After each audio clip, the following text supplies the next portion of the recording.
मनवा में लागल हैया सजवन श्रद्धा पूरा जाई। मनवा में लागल हैया सजवन श्रद्धा पूरा जाई।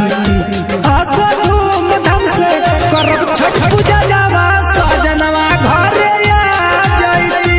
आसो धूम धाम से करब छठ पूजा जावा सजनवा घरे आ जाई।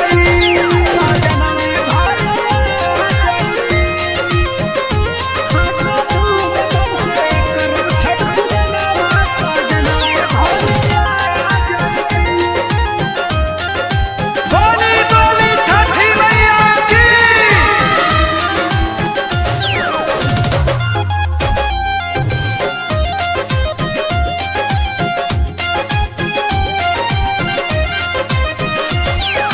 जोड़े जोड़े सूप लाइब फल फल हरिया। साइकिल से चलल जाई जमुई के बजरिया।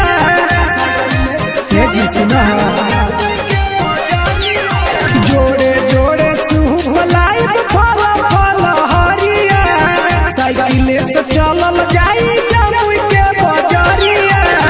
गाँव घर में हो बता पूजा रउओ करा जाई। गाँव घर में हो बता पूजा रउओ करा जाई। आसो धूम धाम से करब छठ पूजा जावा सजनवा घरे आ जाई। आसो धूम धाम से करब छठ पूजा जावा सजनवा घरे आ जाई।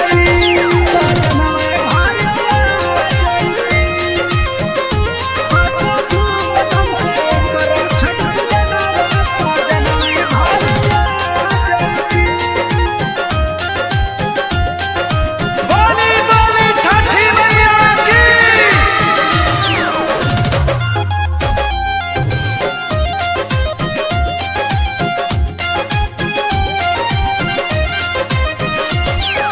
चलल जाई घाट सुना दीपक सजनवा।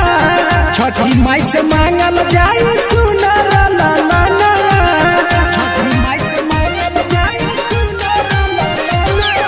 साथे जाई घाट सुना सुधीर सजनवा।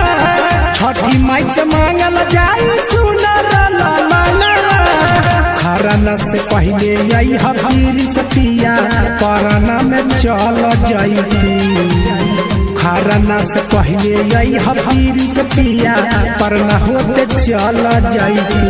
आसो धूम धाम से करब छठ पूजा जावा